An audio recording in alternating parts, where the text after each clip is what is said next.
ഈ തിരുനാളത്തിൽ നിന്നും ഉയരുന്നത് വെളിച്ചമാണെങ്കിലും എന്നെ വലയം ചെയ്തിരിക്കുന്നത് അന്ധകാരമാണ്. നിഴൽ പോലെ പിന്തുടരുന്ന ദുരിതങ്ങൾക്ക് മുന്നിൽ പകച്ചു നിൽക്കാനേ എനിക്ക് കഴിയുന്നുള്ളൂ. ഇത്തിരി നുറുങ്ങുവെട്ടത്തിനായി കാത്തിരിക്കുകയാണ് ഞാനും എൻ്റെ ഖാദറിൻ.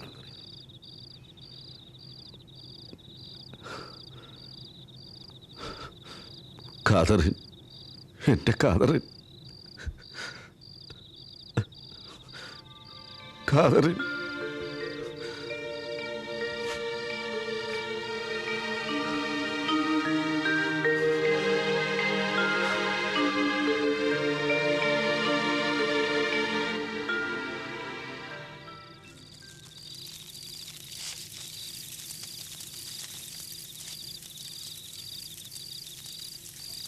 ഞാൻ ആർക്കോ വേണ്ടി എന്തൊക്കെയോ ചെയ്യുന്നു. എനിക്ക് തന്നെ അറിയില്ല. സ്വപ്നങ്ങളും പ്രതീക്ഷകളുമില്ലാത്ത ജീവിതം നരകതുല്യം തന്നെ. ഏതെങ്കിലും ഒരു കുളിർത്തന്നൽ എൻ്റെ ജീവിതത്തെയും തൊട്ടുണർത്തുമോ? മോഹങ്ങൾ വെറും മോഹങ്ങൾ മാത്രമാകുമോ?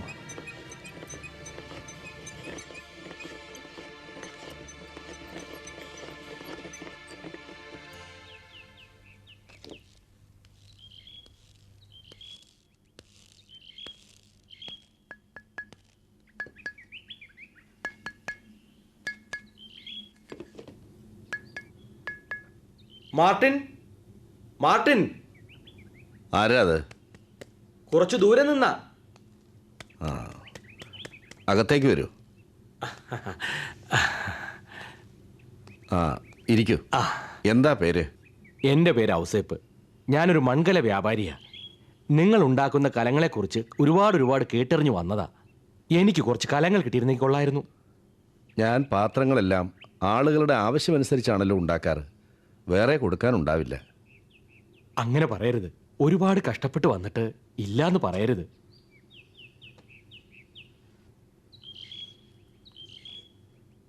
നിങ്ങളുടെ വിഷമം കണ്ടിട്ട് ഇല്ലാന്ന് പറയാനും തോന്നുന്നില്ല. എടാ മത്തായി, മത്തായി. എന്തോ? ആ സ്കറിയ ചേട്ടന് കൊടുക്കാനുള്ള സാധനങ്ങൾ കൊടുത്തോ? ഇല്ല, സ്കറിയ ചേട്ടന് ദീനം വന്ന് കിടക്കുക. 3-4 ദിവസം കഴിഞ്ഞേ വരത്തുള്ളൂ. ഇദ്ദേഹത്തിന് അതിൽ നിന്നുള്ള സാധനം കൊടുത്തേക്ക്. ശരി ആശാനെ. അകത്തേക്ക് പോയിക്കോളൂ. ഓ, കാശ് അതൊക്കെ മത്തായി നോക്കിക്കോളും. ഓ,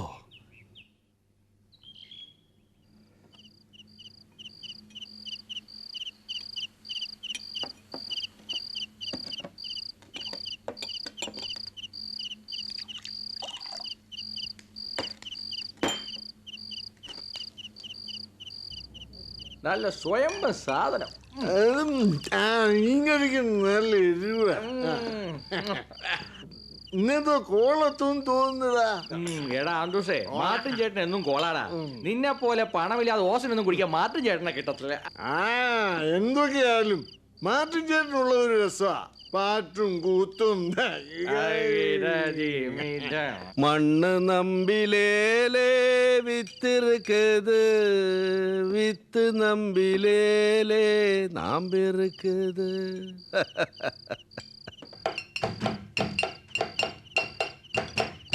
மண்ணு நம்பிலேலே வித்திருக்குது, வித்து நம்பிலேலே நாம்பிருக்குது, வித்து நம்பிலேலே நாம்பிருக்குது. கூம்பு நம்பிலேலே பழம் இருக்குது, பழத்தை நம்பிலேலே கிளி இருக்குது, கிளிய நம்பிலேலே நாம் இருக்குது. கிளிய நம்பிலேலே நாம் இருக்குது, நாமே நம்பிலேலே மண் இருக்குது, நாமே நம்பிலேலே மண் இருக்குது, நாமே நம்பிலேலே மண் இருக்குது. 16, 5, 21, 22. എന്ത് നല്ല മനുഷ്യനായിരുന്നു. ഇപ്പൊ ആകെ തകർന്നുപോയി.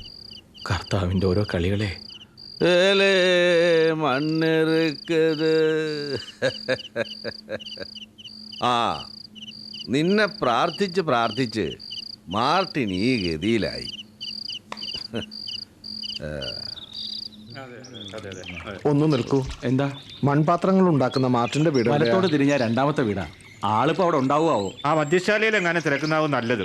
ആ അതെ, ഈശ്വര, എന്ത് കഷ്ടം അവന്റെ കാര്യം. കഷ്ടം.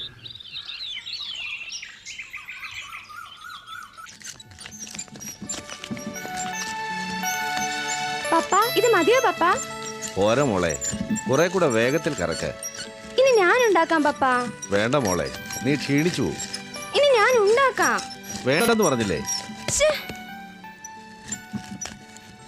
ആരും ഇല്ലേ ഇവിടെ? ആരാ? മാർട്ടിൻ, നീ എന്റെ ശബ്ദം തിരിച്ചറിയുന്നില്ലേ? ഞാനാ നിന്റെ പഴയ കൂട്ടുകാരൻ. യാക്കോബ്. ഓ, യാക്കോബ്, ഇരിക്കൂ. നിന്നെ കണ്ടിട്ട് എടാ മാർട്ടിൻ, നീ എന്റെ ശബ്ദം തിരിച്ചറിഞ്ഞല്ലോ. മാർട്ടിന്റെ ജീവിതത്തിൽ തിരിച്ചറിയലുകൾ മാത്രമേ ഉള്ളൂ. ആ യാക്കോബ്, നീ ഇത്രയും നാൾ എവിടെയായിരുന്നു? ഞാനിപ്പോ ഒരു തീർത്ഥാടകനാണ്. ഇതുവഴി പോയപ്പോ നിന്നെ ഒന്ന് കാണാമെന്ന് കരുതി. അതേതായാലും നന്നായി. ആ, നിനക്ക് കുടിക്കാൻ എന്തെങ്കിലും എടുക്കട്ടെ? കുടിക്കാൻ മാത്രം പോരാ, കഴിക്കാനും വേണം.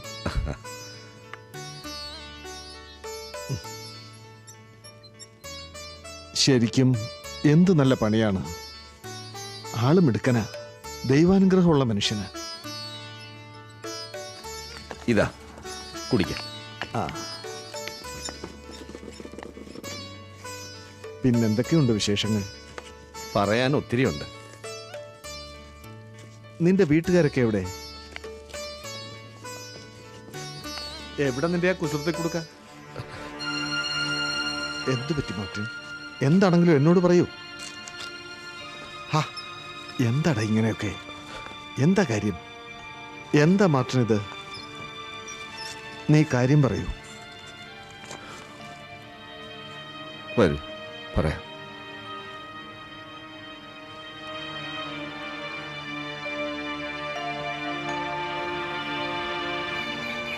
യാക്കോബിനറിയാമല്ലോ, സന്തോഷവും സംതൃപ്തിയും നിറഞ്ഞതായിരുന്നു ഞങ്ങളുടെ ജീവിതം. എൻ്റെ ഭാര്യ കാതറീനും മകൾ മറിയയ്ക്കും ഞാനെന്ന് വെച്ചാൽ വലിയ ജീവനായിരുന്നു. അയൽക്കാരെല്ലാം വളരെ അസൂയയോടെ ഞങ്ങളുടെ ജീവിതത്തെ കണ്ടിരുന്നുള്ളൂ. പക്ഷേ ആ സന്തോഷത്തിന് അല്പമേ ആയുസ്സുണ്ടായിരുന്നുള്ളൂ. എൻ്റെ കാതറിന് ഒരു ചെറിയ അസുഖം പിടിപെട്ടു. ആദ്യമൊന്നും ഞങ്ങളത്ര കാര്യമാക്കിയില്ല.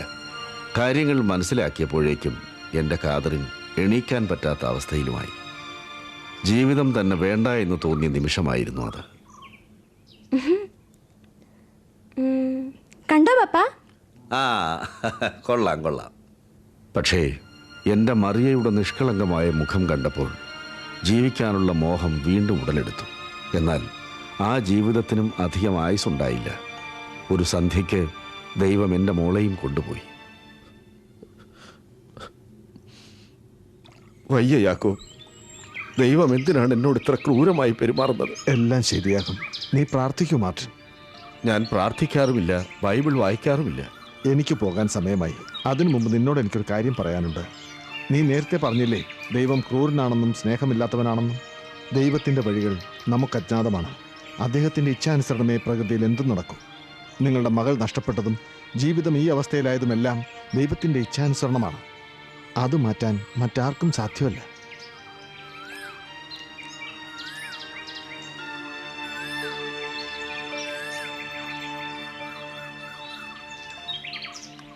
എന്നാലും യാക്കോ, എൻ്റെ മകൾ നഷ്ടപ്പെട്ടത് എന്നെ ആകെ തളർത്തിക്കളഞ്ഞു.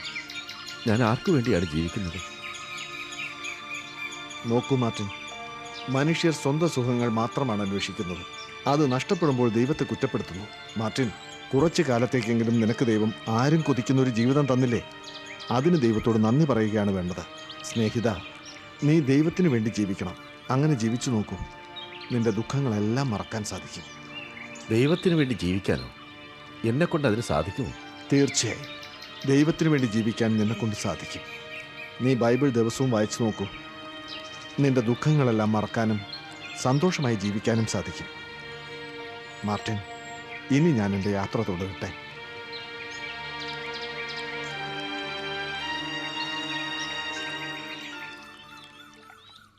യാക്കോബിൻ്റെ വരവ് എൻ്റെ ജീവിതത്തിൽ പ്രതീക്ഷകൾ ഉണർത്തി.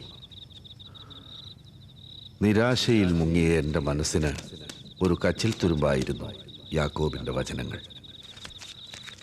ഞാൻ അറിയാതെ ഒരു അജ്ഞാത ശക്തി എന്നെ ദൈവത്തിലേക്ക് കൂടുതൽ അടുപ്പിക്കുകയായിരുന്നു. പിന്നങ്ങോട്ട് തിരുനാളം അണയും വരെ വേദപുസ്തകത്താളുകൾ ഞാൻ അടക്കില്ലായിരുന്നു. അങ്ങനെ പതുക്കെ പതുക്കെ എൻ്റെ മനസ്സ് ശാന്തമാകാൻ തുടങ്ങി.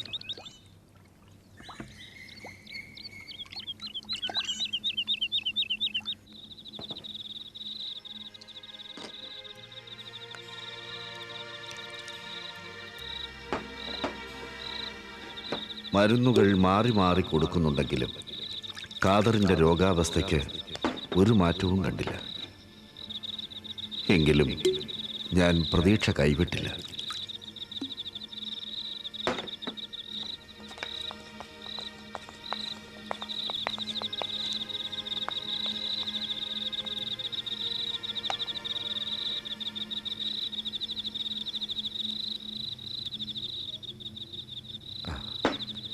ഖാദറിൻ, ഖാദറിൻ, ദാ ഈ മരുന്ന് കഴിച്ചേ. ആ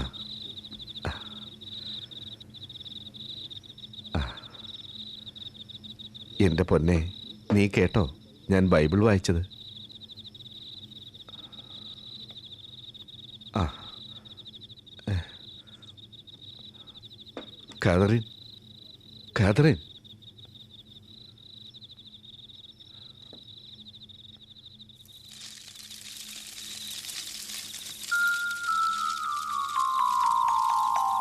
ഇനി താ പപ്പ, ഞാൻ ചെയ്യാം. വേണ്ട മോളെ. ഇനി താ പപ്പ. മോളെ സൂക്ഷിച്ച്. ഓ, ഈ പപ്പായുടെ ഒരു പേടി. കൊച്ചു കുട്ടീന്നാ വിചാരം. മോൾ എന്നും എൻ്റെ കൊച്ചു കുടുക്ക തന്നെ. ഓ, കുഞ്ഞു കൊടുക്ക. കല്യാണം കഴിപ്പിച്ച് വിടാറായി. ആഹാ, നിന്നെ ഞാൻ കല്യാണം കഴിപ്പിച്ച് വിടാൻ പോവല്ലേ? നിന്നെ ഞാൻ ഒരിടത്തും വിടില്ല. പപ്പയെ വിട്ട് ഞാൻ ഒരിടത്തും പോവില്ല. നിന്നെ എനിക്കറിയില്ലേ മോളെ.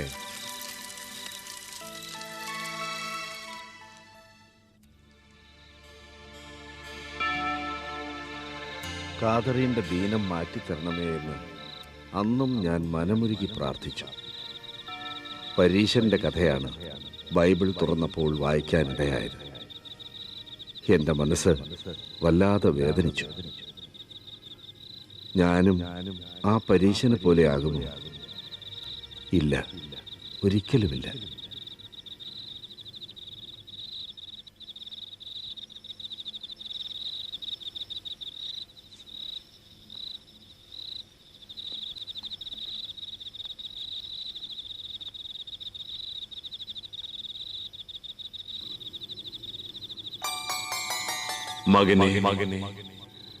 മകനെ മാർട്ടിൻ, നീ എന്നോട് കൂടുതൽ അടുത്തിരിക്കുന്നു. നിന്റെ എല്ലാ പാപങ്ങളും ഇല്ലാതായിരിക്കുന്നു.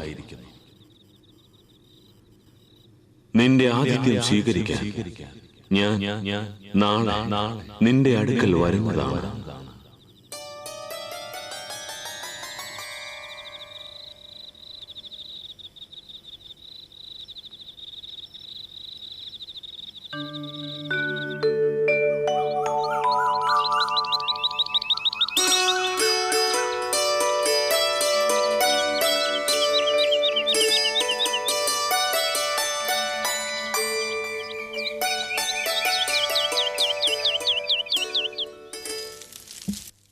Martin, Martin.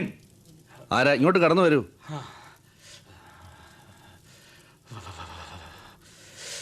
ഓ, നിങ്ങൾ വല്ലാതെ വിറയ്ക്കുന്നുണ്ടല്ലോ. ദാ ഇവിടെ ഇരിക്കൂ.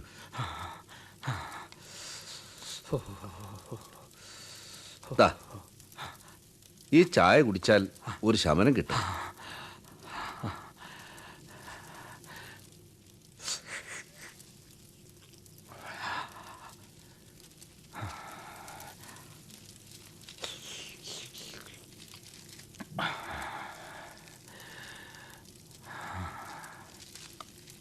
നിങ്ങൾ ആരെയാണ് പ്രതീക്ഷിക്കുന്നത്? ഞാൻ ഇന്നലെ ഒരു സ്വപ്നം കണ്ടു. അവിടുന്ന് എൻ്റെ അടുക്കൽ വന്നു. സ്വപ്നമാണെന്ന് ഇപ്പോഴും വിശ്വസിക്കാനാവുന്നില്ല. എന്നിട്ട് എന്തുണ്ടായി? യേശു എൻ്റെ പേര് വിളിച്ചു. നാളെ എൻ്റെ വീട്ടിൽ വരുമെന്ന് പറഞ്ഞു. അതെയോ? എന്നെപ്പോലുള്ള പാപികളുടെ വീട്ടിൽ തമ്പുരാൻ എങ്ങനെ വരാനാണ്? എനിക്ക് തോന്നിയതാവും. നിരാശനാകാതിരിക്കൂ മാർട്ടിൻ. നല്ലവർക്ക് എന്നും കർത്താവ് കൂട്ടിനുണ്ടാവും. ആ, എന്നാ ഞാൻ ഇറങ്ങട്ടെ. മാർട്ടിൻ, നിങ്ങൾ എൻ്റെ ആത്മാവിനും ശരീരത്തിനും ഭക്ഷണം നൽകി. വളരെ നന്ദിയുണ്ട്. ആ,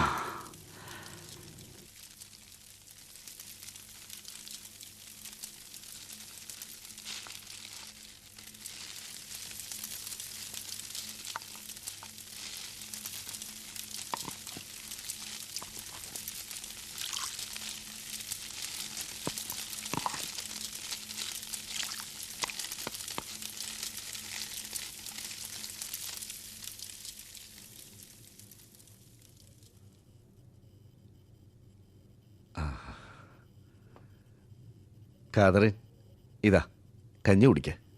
ആ, കുടിക്കൂ കാതറിൻ. ആ, കാതറിൻ, നീ അറിഞ്ഞോ യേശു നമ്മുടെ വീട്ടിൽ വരുന്നെന്ന്?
നിന്നെ ഞാൻ പോലീസിൽ ഏൽപ്പിക്കും.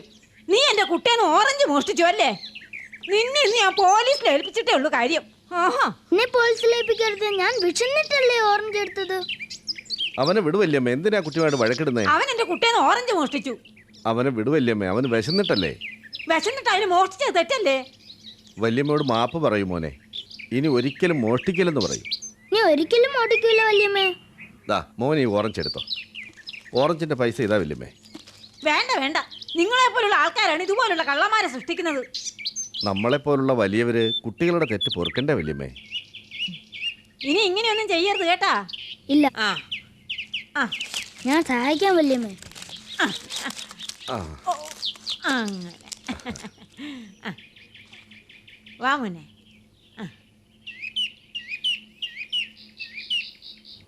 അങ്ങ് ഇന്നിവിടെ വരുമെന്നല്ലേ എന്നോട് പറഞ്ഞത്? ഞാൻ വളരെ നേരമായി കാത്തിരിക്കുന്നു. അങ്ങ് ഇതുവരെയും വന്നില്ലല്ലോ.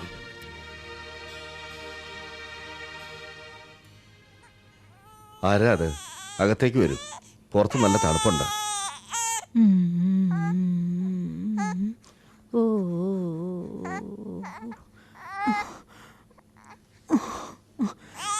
കരയാതെ മോളെ, കരയാതെ. വാവേ കരയാതെ, വാവേ കരയാതെ, വാവേ. സഹോദരി, കുഞ്ഞിന് പാല് കൊടുക്കൂ. ഒരു തുള്ളി പാല് പോലും ഇല്ലേ കുഞ്ഞിന് കൊടുക്കാൻ? ദിവസങ്ങളായി ഞാൻ എന്തെങ്കിലും ആഹാരം കഴിച്ചിട്ട്. വിഷമിക്കാതിരിക്കും. കുഞ്ഞിന് കൊടുക്കാൻ ഞാൻ പാലെടുത്തോണ്ട് വരാം.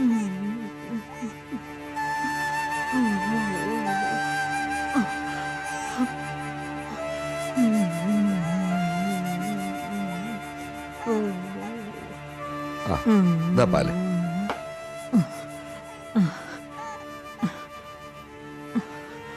വാവേ പാല് വെച്ചോ. അങ്ങനെ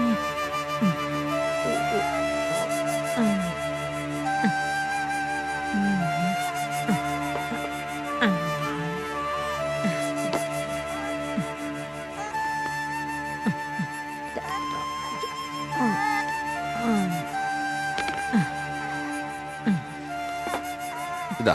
ഈ കഞ്ഞി കുടിക്കൂ. കുഞ്ഞിനെ ഇങ്ങി തന്നോളൂ. ആ.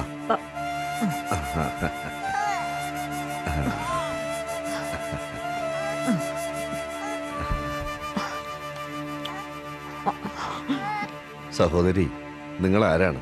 പറയൂ. ഞാനൊരു പട്ടാളക്കാരന്റെ ഭാര്യയാണ്. യുദ്ധം ഉണ്ടായപ്പോ അതിർത്തിയിലേക്ക് പോയതാണ്. ഇപ്പൊ 2-3 മാസമായി ആളെ കുറിച്ച് ഒരറിവുമില്ല. കുറച്ചു നാളൊരു വീട്ടിൽ ജോലിക്ക് നിന്നു. എന്നാ ക്രൂരയായ അവിടുത്തെ കൊച്ചമ്മ എന്നെ അവിടുന്ന് ഇറക്കി വിട്ടു. വിശന്നിട്ടാണ് ഞാൻ ഈ കുഞ്ഞിനെയും കൊണ്ട് തെരുവിലേക്ക് ഇറങ്ങിയത്. ആരും ഒന്നും തന്നില്ല. ജീവിതം അവസാനിപ്പിക്കാൻ നോക്കിയതാ. ഈ കുഞ്ഞിന്റെ മുഖം കാണുമ്പോ എനിക്കതിന് മനസ്സ് വന്നില്ല. വാ മോളെ. കരയാതെ കുട്ടി. കരുണാമയനായ ദൈവം നിങ്ങളുടെ കണ്ണീര് കാണാതിരിക്കില്ല. നിങ്ങൾക്ക് നല്ലത് വരും. ആ, പോവാൻ വരട്ടെ. ദാ ഇത് കയ്യിലിരിക്കട്ടെ. ആ, ദൈവം നിങ്ങൾ അനുഗ്രഹിക്കട്ടെ. അങ്ങ് ഇതുവരെയും വന്നില്ലല്ലോ. എനിക്ക് വിശന്നപ്പോൾ നീ അപ്പം തന്നു, ദാഹിച്ചപ്പോൾ നീ വെള്ളം തന്നു, അന്യനായിരുന്നപ്പോൾ അകത്ത് പ്രവേശിപ്പിച്ചു. മകനെ മാർട്ടിൻ, ഞാൻ 3 പ്രാവശ്യം നിന്റെ അടുക്കൽ വന്നിരുന്നു. അപ്പോഴൊക്കെയും നീ എനിക്ക് ആഹാരവും ജലവും തന്നു. കുഞ്ഞെ, നീ അനുഗ്രഹിക്കപ്പെട്ടവനാണ്.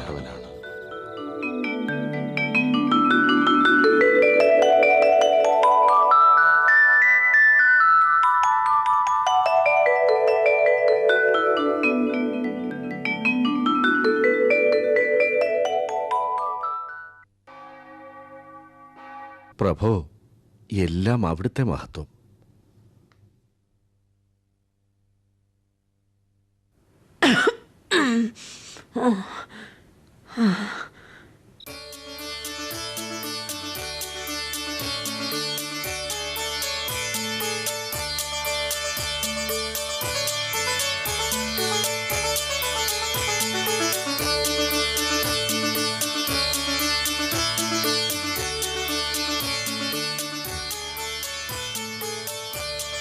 ദൈവമേ, എന്താണ് ഈ കാണുന്നത്? എനിക്ക് സന്തോഷമായി. കാതറിൻ, ഇനി നീ നടക്കും. തീർച്ച ദൈവം നിന്നെ നടത്തിക്കും.